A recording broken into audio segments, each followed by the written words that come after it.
Thank you for the introduction. So I'm close to the end of my stay here, and it was a great couple of weeks, and I had the opportunity to meet friends whom I don't get to see so often. So I'm very happy. There are some demonstrations in France, so I have to go back anyway. So that's one of the reasons why I'm leaving. Well, no, that's not true.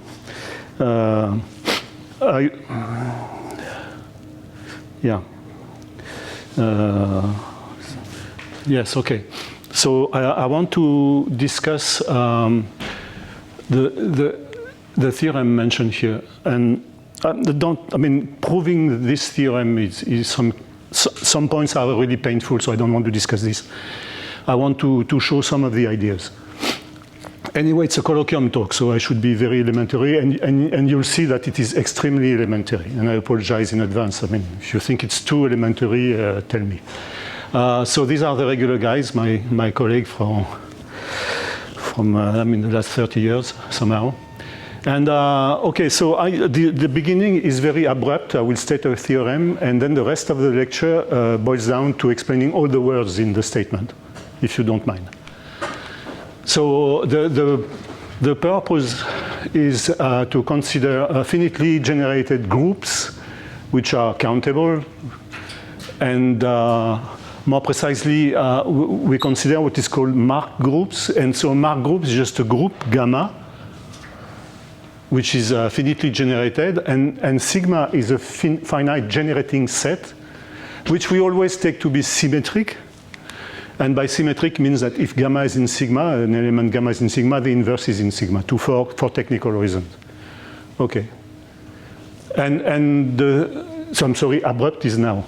The theorem I want to discuss, at least for a while, is the following. If you give you two numbers, which I call delta and h, there are finitely many groups of this type satisfying some properties.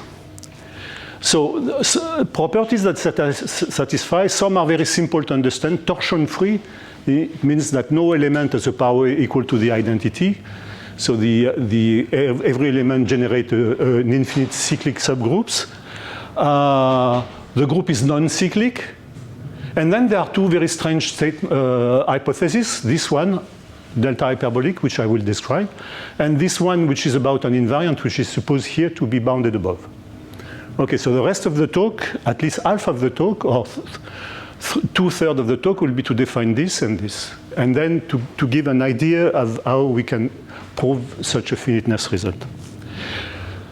Okay, up to equivalence, this will be defined also at the moment. But the thing you have to keep in mind at this moment is that we'll be counting groups. So somehow it's a combinatorial stuff, right?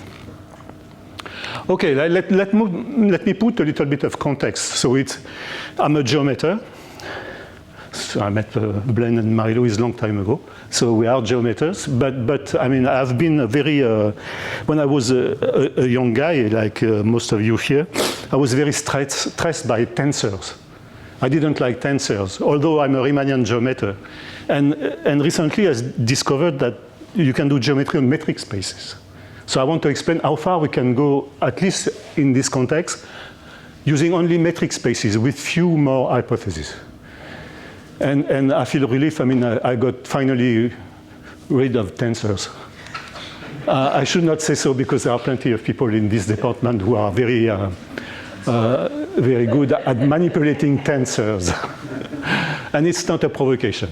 Okay, so let me talk about the context. So the context is, we start with a metric space with a couple of properties.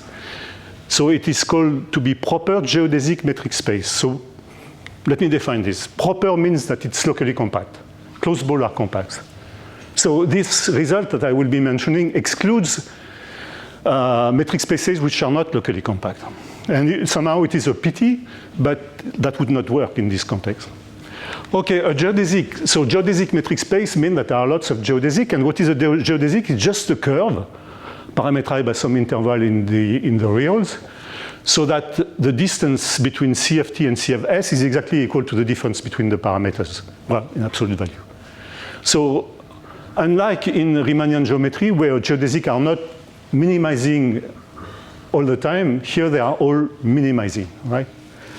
And the space is called geodesic space if any 2 points in X are joined by at least one geodesic. I mean, the at least is very important. It might be several, and we'll see later. Okay, so this is the kind of thing I'm interested in right now.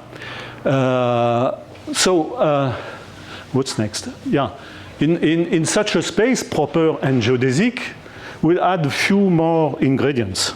So first of all, we add a group acting on it. So if you are geometers, you should think to this space as being a universal cover of something.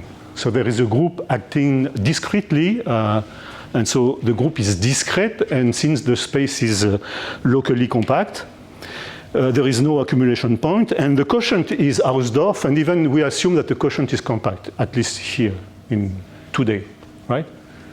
Okay, so examples of this situation are plentiful. There is no point giving example. I add one more thing, which is a measure on the space, because I want to compute volume of balls. But volume is what on a metric space? You could take Hausdorff measure, but I want to take any kind of measure. I will give one example at the end. So a measure which is Borel, non-trivial, locally finite, and invariant under the group action. So somehow a measure coming from the quotient that you lift up when you can do this, right? And then pick a point X, and you can define the first invariant that was in the statement, which is this object, which is a volume growth. So in my community, we call it entropy because on a Riemannian manifold, it is usually related to this dynamical invariant, which is called the entropy of the geodesic flow. So we kept this word, but I mean, in other communities, it's called just volume growth. So you compute the volume of balls of radius r around X, and you pretend that it expands exponentially. Well, we think to negative curvature here for the geometers. And what you want exponentially means that the volume is exponential of c times r. R is the radius. And you want to capture this c here. So that's exactly what one should do. Right, and one of the statement, well, in the statement of the theorem, one of the inequality which is required is that the group satisfy this, bounded above by some h. So in blue, I'll put the hypothesis as soon as I can define them. Well, here it's a metric space in the statement with a group, so I have to explain how you can do that. But at the moment, I just define this. So you may ask various questions. For example, does it depend on x? Is it a limit or a lim nth? So I put myself in a very reasonable situation where the quotient is compact, which means that there is a limit, and it's an easy exercise to check that it does not depend at all in x. So this invariant is well defined here without referring to x. Right, the just triangular inequality show you this. The fact that it's exactly a limit comes from the compact quotient. But let's stay in this very elementary situation, easy situation. Right. So in red, I put the things which are for the geometers. And so there will be somehow some tensors appearing here. So for example, for the people who are working in Riemannian geometry, if you take a complete Riemannian manifold, and if you assume that some curvature is bounded below, so here it's a Ricci curvature, and this is a tensor. I'm proud to be able to write it down. If you are not familiar with curvature, think to surfaces. So if you assume that the curvature of the surfaces, for example, complete infinite surface, is bounded below, then the entropy is bounded above. And so, I mean, this inequality here, which I retain, is for me a replacement of this lower bound of Ricci curvature. So that's where you get rid of the first family of tensors, right? I'm cheating because I have other works where I really use tensors, so you should not believe me when I say I hate them. Yeah, okay, so this is a remark just to put the stress on this fact. I mean, when we are writing this, we are working with some curvature is bounded below. not positive necessarily. Right, and concerning the measure, I will choose during this lecture only one, which is the simplest one, the counting measure. So you fix x, you look at the orbit of x, and you count in balls of radius r the number of points of the orbit. When you really want to count this kind of things, it's not easy. Well, if you want to count the number of points of the Z2 in a ball in R2, you have to work a little bit because there are some boundary effects. Here it's even worse if you really want to do it explicitly, but we'll see what we can do. So in fact, it's not one measure, it's a family, but essentially what I will be saying does not depend on X. Right? So these are all the objects that I need for the rest. Should we be thinking that the bound is like a dimensionality of the metric space kind of bound?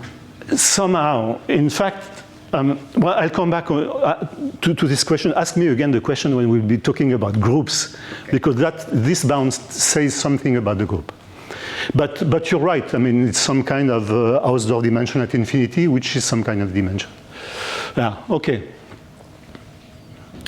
Okay, next slide. The example. So this is the most important thing.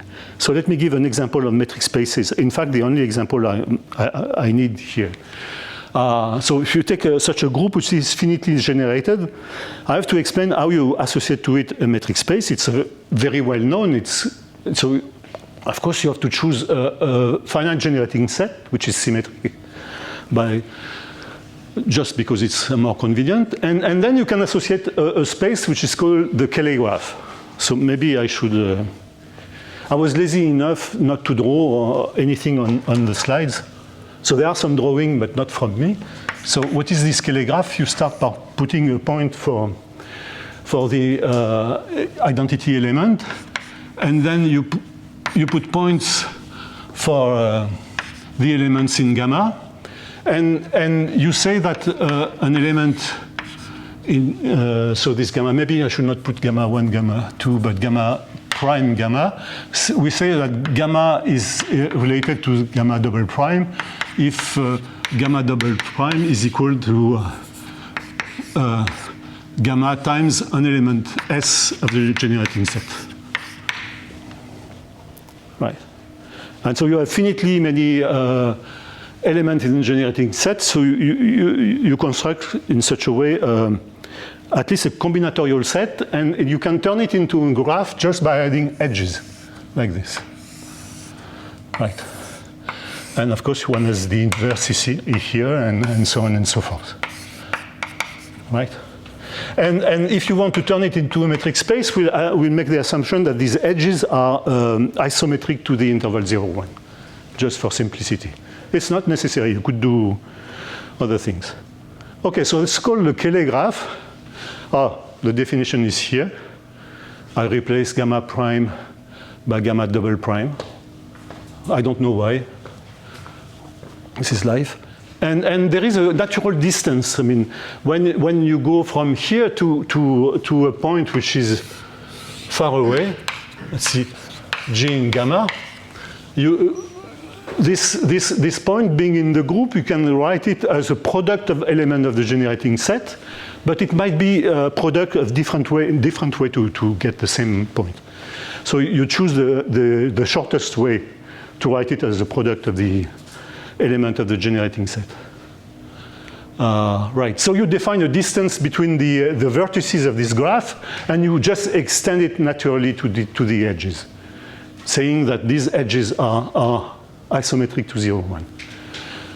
Right?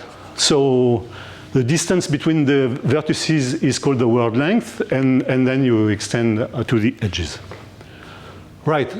So what we have done here is to take a marked group and associate a metric space. I don't remember what, okay. And it's easy to see that the group itself acts on its Cayley graph. So here we multiply, this is right on the right, and so the group acts on the left on the Cayley graph. And of course it acts also on the edges just by extension. So we have an isometric action of the group on this metric space. And we are exactly in the situation that that I mentioned before. And when you mod out, you get a compact space. And in fact, what you get is for each generators, you get a circle. So you call it bouquet of circle. Wedge. So in French, we say wedge of circle. It's ridiculous. Okay, so we get a compact quotient, and furthermore, the diameter of this quotient is 1 because this is our length 1. Right, that will be important in the sequence. Do I move too much? Because I have a tendency to move and. You're doing great. Okay, good. Thanks. Thanks. And I choose the counting measure as I said before. Here it makes sense because it's of course it's a one-dimensional object, but it's combinatorial somehow. Right. So to answer your question, you could do this with a free group in n generators, and the entropy depends on n explicitly. So if you give an upper bound on the entropy, you give an upper bound on the number of generators. So somehow it's this is the main idea of this construction. Right, so by definition, so this is something that was in the first theorem. Isomorphism of Mark groups mean that there is an isomorphism between gamma and gamma prime, which sends the generating set sigma to sigma prime. And in fact, in terms of metric spaces, it induces an isometry. While it's not an equivalence, there are isometries coming from which are not coming from isomorphism, but still you can keep this in mind. We play between the algebra and the geometry here. Right, so here's an example with free groups. So the classical picture. Free group in 2 generators, 1 generator is here. So this is really of length 1. I mean, you don't see it, of course, but for the sake of the picture, we had to reduce it.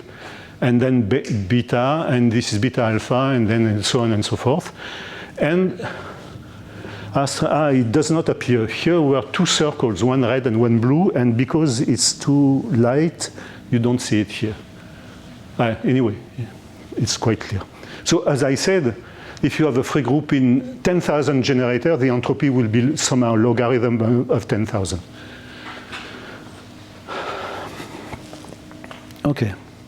Counting. Now the question is, how do you count groups?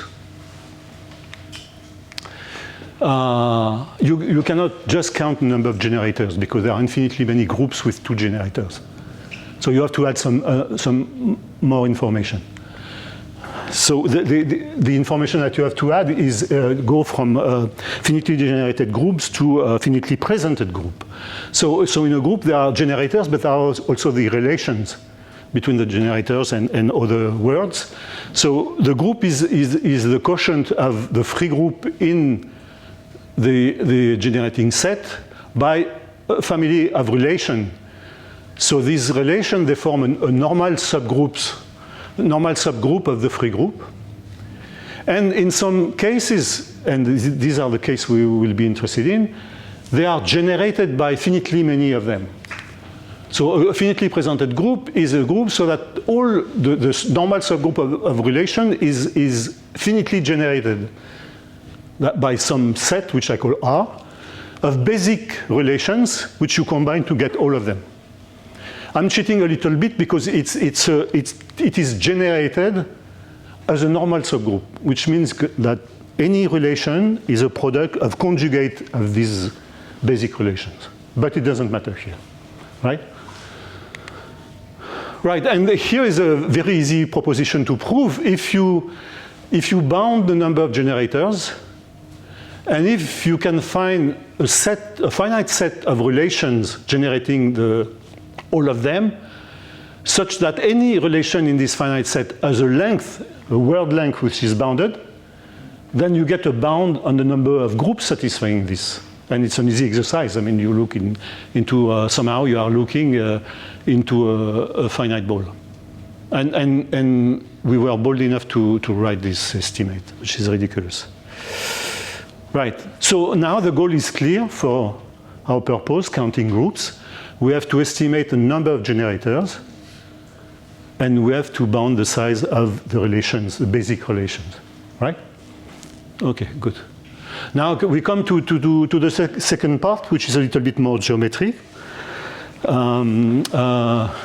So a proper geodesic metric space is said to be delta hyperbolic if all triangles are delta thin. Good definition, right? I have to explain what thin means. Here is a triangle.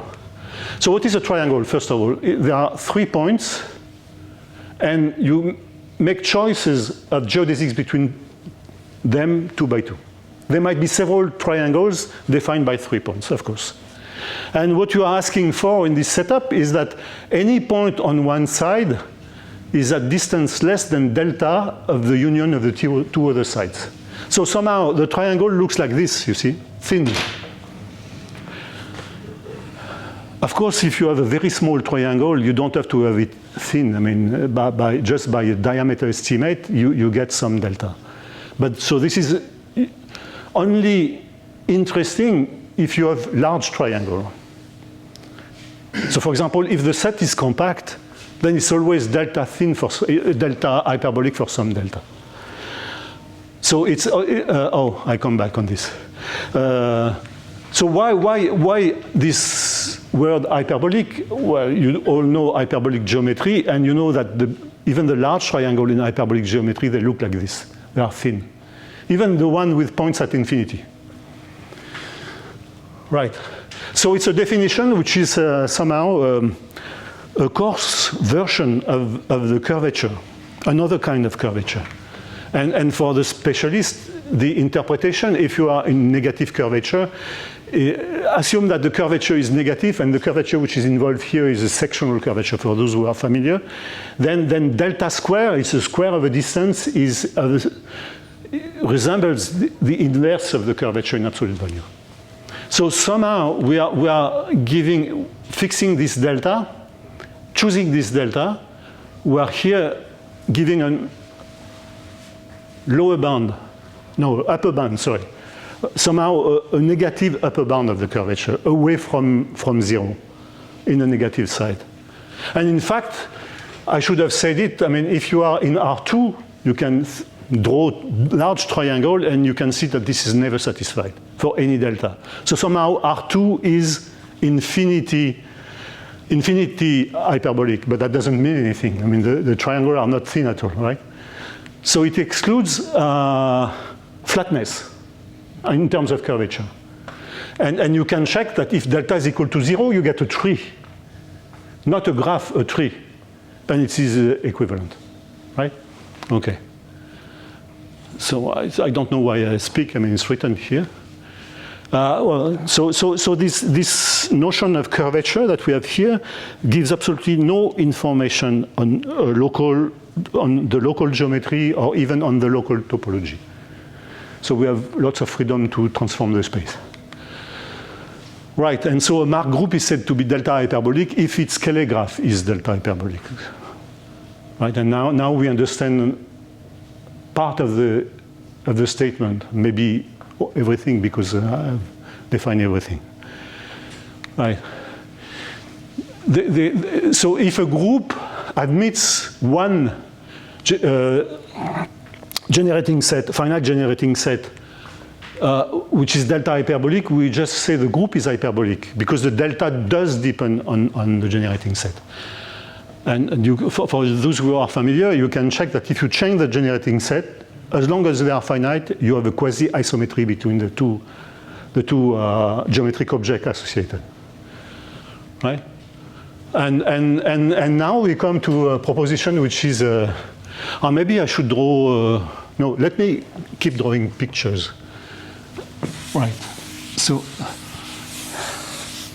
this one, so, yeah.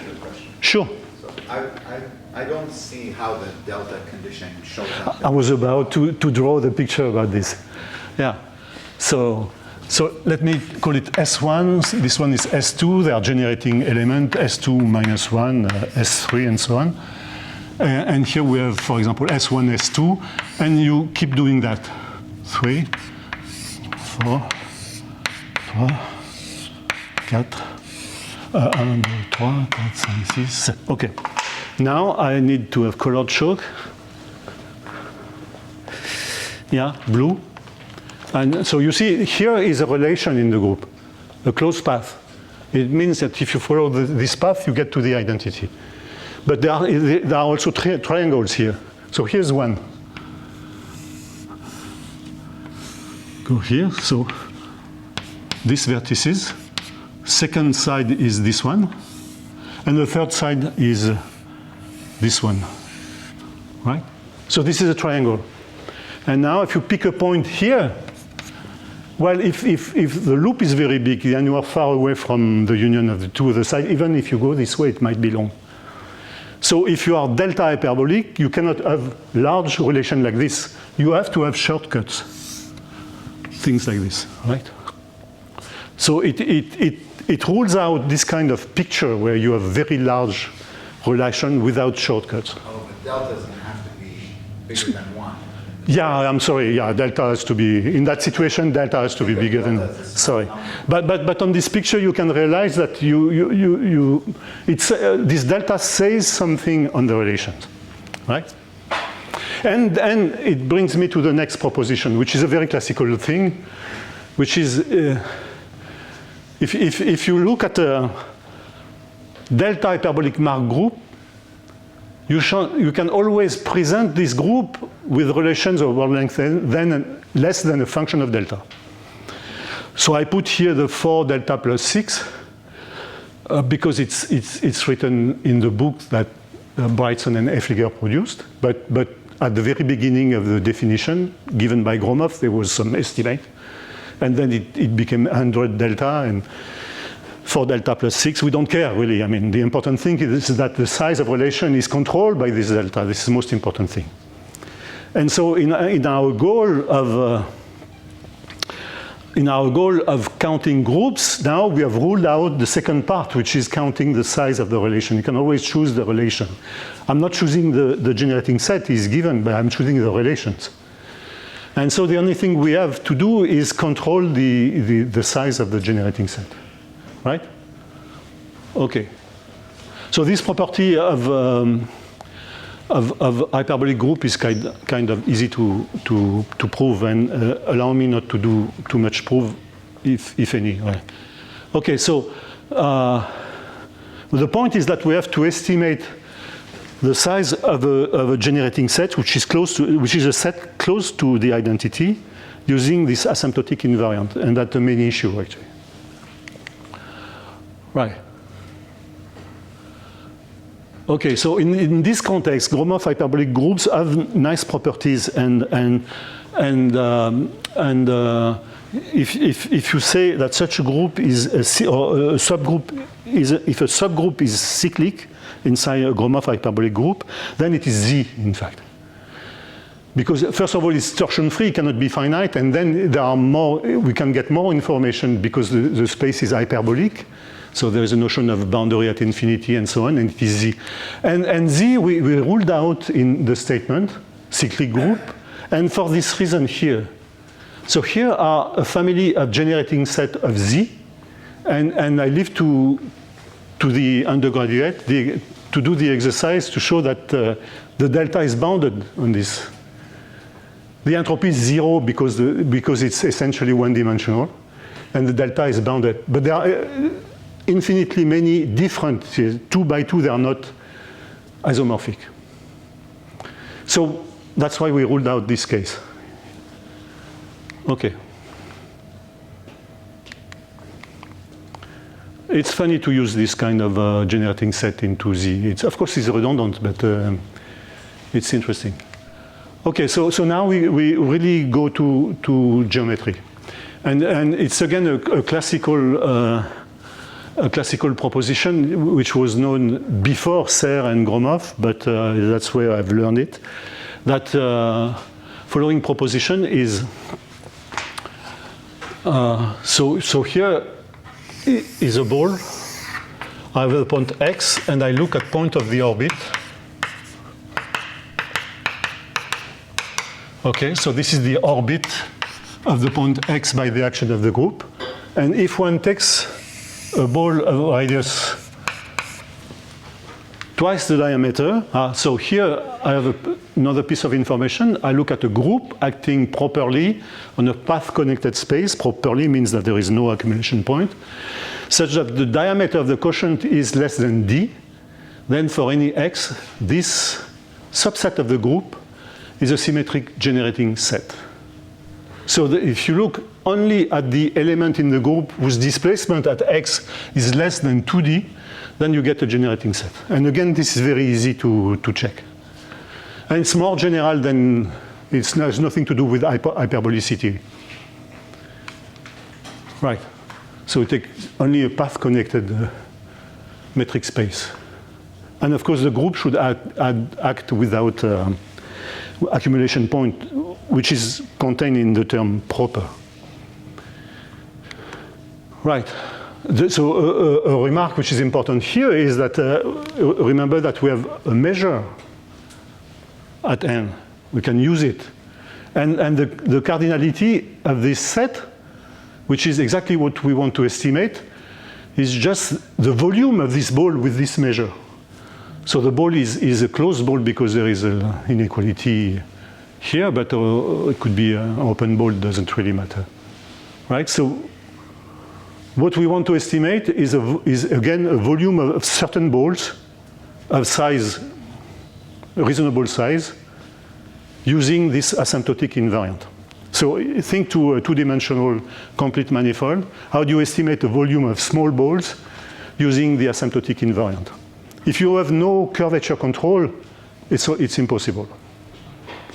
And here the curvature controls are given by this delta hyperbolicity and, as I said, and this h. So this is the point now that we have to discuss. Or I wrote a proof. You see, the proof is 3 lines. So let's forget about it.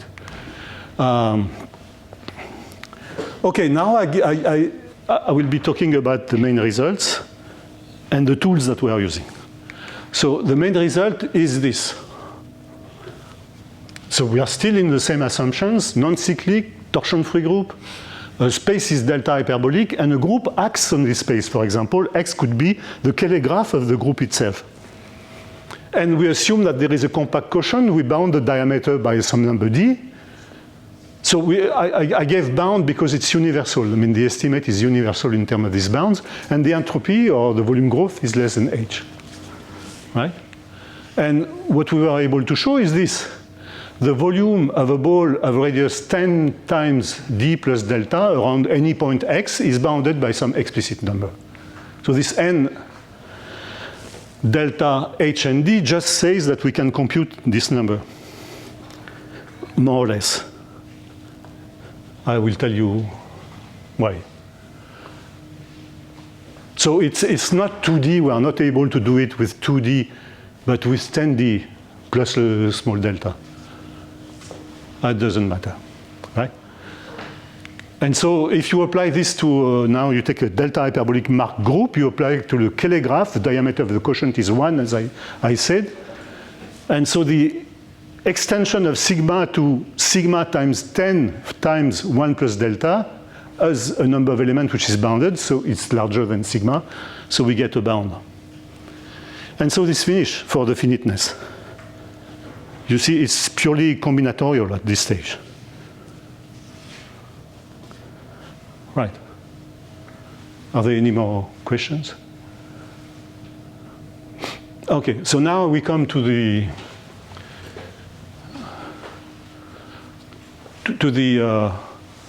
so there is a geometric part which is coming, and then some algebraic or combinatorial part, and combining both will give this result. But let me recall that we want to, this is just the volume of a ball with this very specific measure that we have been choosing, right? And I want to control this volume.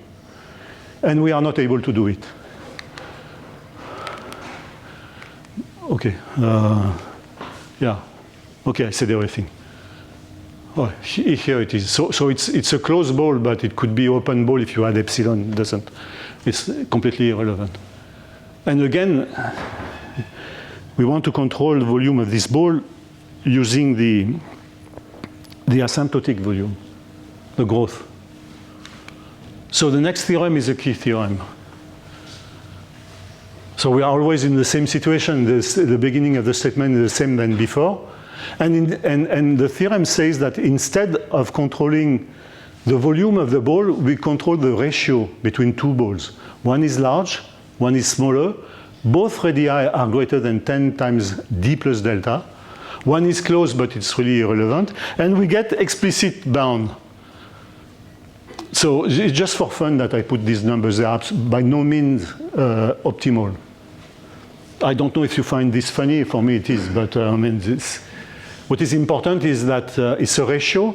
Capital R divided by small r is dimensionless. H, the volume growth, behave like the inverse of a distance. 1 over r logarithm. Logarithm kills completely the dimension. 1 over r. And so this quantity is dimensionless. And we get an estimate, not on the ball as we wished to get, but on the ratio of two balls. At the condition that the radii are large enough. And this is unavoidable because all the conditions that we have, like this delta or this h, doesn't see local geometry. So we have to have this kind of constraint. Right. So yeah. So for the for the geometers, it is, for those who are familiar with that, it's a Bishop-Gromov kind of a theorem. And Bishop-Gromov is a variation made by Gromov on a very classical result and beautiful by Bishop, which would say that with Ricci curvature bounded below, the volume of balls is bounded above. And Gromov had this idea to show that in fact a ratio of volume of balls, large ball over small ball, is also bounded above. And this was a revolution somehow. Because every time you take limits of Riemannian manifold with lower Ricci curvature bound, then you have to use this kind of inequality, Bishop-Gromov inequality. Here we are in this very strange context, but it's surprising because usually this kind of estimate, they are really optimal in non-negative curvature. And here, in spirit, we are in negative curvature, but still, it works. Okay, I will not give the proof of this. It's a bit involved, and technically, I'm not sure I would remember all details. But I mean, it's easy to state anyway. So what can we do with that? I mean, I really want to estimate this number. Right. So let me explain the second part. So the sketch of proofs starts like this. So this number I call R0 for the sake of simplicity, and then I call A the sigma 3R0, just to have some room. We don't care. Around X. So I want to compute the volume of this sigma 3R0, which is the number of orbit point inside this, okay? And so I pick this, A is a subspace of gamma. And I look at the product of A by itself, which is a subspace of the group, a subset of the group, made by taking all products of elements in A. Why not? And our inequality, previous inequality, we get that the cardinality of A times A divided by cardinality of A.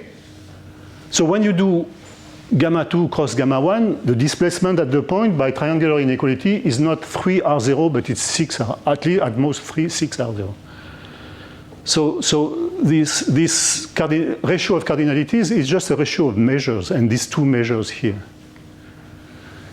And so since R0, 3R0, 6R0 are greater than the threshold, we have an estimate using the previous result on this ratio here, right? So this property, when you have a subset of a group, which you multiply by itself like this, and you look at the cardinality, the subset is finite, divided by cardinality of A. When it's bounded above, it is called a doubling property. So yeah, that's the name people use. But there is another name which is used, which is more interesting, which is called an approximate group. So an approximate group, so when you take a group, gamma times gamma is equal to gamma. If you want to approximate this idea, you take subsets so that A times A is not too far from A. It's not much bigger than A. And this is exactly a definition. Well, there are plenty of definitions, but it is exactly a definition of approximate group. And there are plenty, so in combinatorics, there are plenty of beautiful work on these approximate group, works by reasonable people like Gowers, Tao, and this kind of people. And we will be using one. Okay, anyway, at this stage, we have this doubling property. What can we do with it? So the idea for finishing the proof is the second tool, which is due to well, friend Broyard, Green, and Tao, which is the following. So this really is amazing. I mean, you fix a k, and there is a number nu of k, which is not 0, with the following properties. Anytime you take a group, and I'm not saying anything else, group, and A is a finite, non-empty subset of this group, satisfying this doubling property, then this A can be covered by very special sets. And in that, so in the abelian case, these people that I mentioned, Gowers, Tao, Shrovsky, they use a special set sometimes, arithmetic progressions in the abelian case. Here we are in a non-abelian case, so the arithmetic progressions are replaced by nilpotency. And so then there exists, so I'm sorry, it's too quick. Sorry, I pushed the wrong button. Then there exists a subgroup G0 of G, which is essentially nilpotent up to a finite subgroup, so that A can be covered by nu of K, this universal number, left translate of G0. So somehow you can cover this set A by finitely many translate of a nilpotent group, but the finitely many is universal when you give yourself this K, right? Well, it's not nilpotent because there is a normal subgroup, but here we are in the context of a hyperbolic group, so everything simplifies. So in the case of torsion-free hyperbolic group, nilpotent, first of all, torsion-free implies that there are no finite subgroups, so this is the identity, so G0 is nilpotent itself. And then furthermore, nilpotent implies infinite cyclic. It's also a classical fact. Allow me not to explain why. So in fact, in our context, we'll be able to cover these balls that we are trying to estimate the size by finitely many translate of an infinite cyclic group. Well, the intersection with the ball. And then now you understand what we have to do is count every intersection. So let me finish with the next slide. This is the only piece of proof, but I will stop before the difficulties, of course. Let's take, so A was this ball of radius 3r0. So we have this nu of k. K is the number that was given by this Bishop-Gromov inequality, which I mentioned. And so this sigma 3r0 is covered by a finitely many translate of some cyclic group. And of course, it covers sigma r0. Well, so there are some issues here you can forget. And so if you want to count number of elements here, you just have to count to add the number of elements in each of these. And it's not too difficult to check that if So these translates are different and they may intersect in different ways the ball. But it's difficult to check that if you have an element G in this intersection, then gamma I minus 1 G is in this intersection just by triangular inequality. You pass from R0 to 2R0. So the only thing you have to estimate is this expression here. Right. So now you have to estimate the intersection of the translate of this cyclic group with a ball of radius 2R0. So there is a trick here which I will not detail, but let me just state it. The trick is that in a hyperbolic group, these cyclic subgroups, they are subset. They are subgroup of a maximal cyclic subgroup. They're always maximal cyclic subgroup. And so, strangely enough, we can estimate the number of elements in the maximal cyclic subgroup more easily than on the group itself. So we extend it, we add more elements, but we can estimate it. So the lemma that we prove, and maybe I'll skip the last slide, is this one. And why is it possible? Well, if this is not true, it's larger than nu, which means that there are two translates which intersect to the group. And from this, we can show that this maximal cyclic has to be a normal subgroup. Just because maximality is exclusive in some sense, if you have two maximal cyclic subgroups, they either are disjoint or they coincide. They cannot intersect.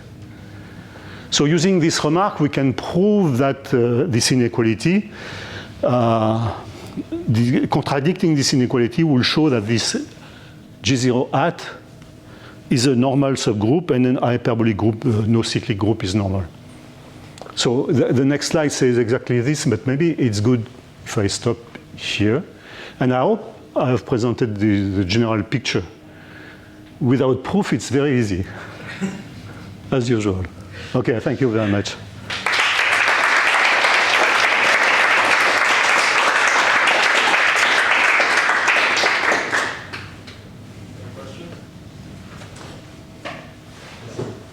This isn't really a question, more of a comment. I said, like, is there a better name than a wedge of circles for that? No, we use a bouquet de cercle in French. No, it was a joke. I was supposed to make a joke, so sorry about that. We use bouquet de cercle, but I was surprised because one day I give this talk in France, but in English, well, in my English, and I lost my memory, and I asked to someone who was French in front of me, how do we say in English bouquet de cercle? He told me wedge, and then I realized after, no, you say bouquet of cercle. Yeah. Okay. Amazingly, we actually say bouquet for once. Yes. We actually pronounce that. You pronounce bouquet? Yeah. Ah, okay, very good. I have a question. Sure. Because I'm ignorant both in the geometry and the group theory. Is there an example of a hyperbolic group that comes directly from geometry? Oh yes, a fundamental group of hyperbolic manifolds or fundamental groups of any negative, of compact negatively curved manifold. All these are hyperbolic. So can you apply this kind of thing? Yes. To Fano manifolds or something? Yeah, we applied it to, we know how to apply it to count, for example, the number of hyperbolic manifold, let's say in dimension 3 because it makes more sense in dimension 3, number of hyperbolic manifold whose diameter, so hyperbolic in the sense constant curvature, whose diameter is bounded above.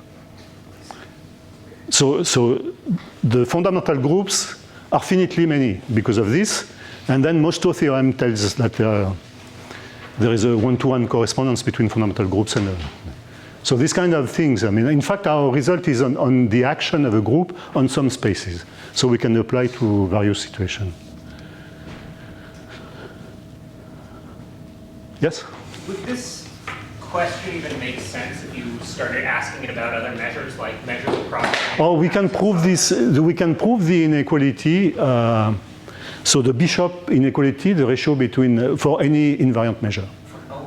But then the rest is not clear to me. But we can prove it for any invariant measure. Yes. Can you get the Berkeley's lemma for the third hyperbolic metric space? For the delta hyperbolic, delta hyperbolic metric space. I think there is one, yeah. I mean, while I was here last week, I was reading something, but I just forgot. But I can think to your question and answer later, probably. But I think there are some... well, for metric spaces, in the paper by Breuer, Green, and Tao, they have some kind of Margulis lemma in some situation. Yeah. I didn't understand it. So Margulis lemma is the length of... okay. I just didn't understand the word. Okay, yeah, okay. Let me rephrase this question. Is there a Margulis lemma for metric spaces somehow? And the answer is yes. I think in the paper by Breuer, Green, and Tao, they have, in a specific situation which I don't remember, they have a version of Margulis lemma.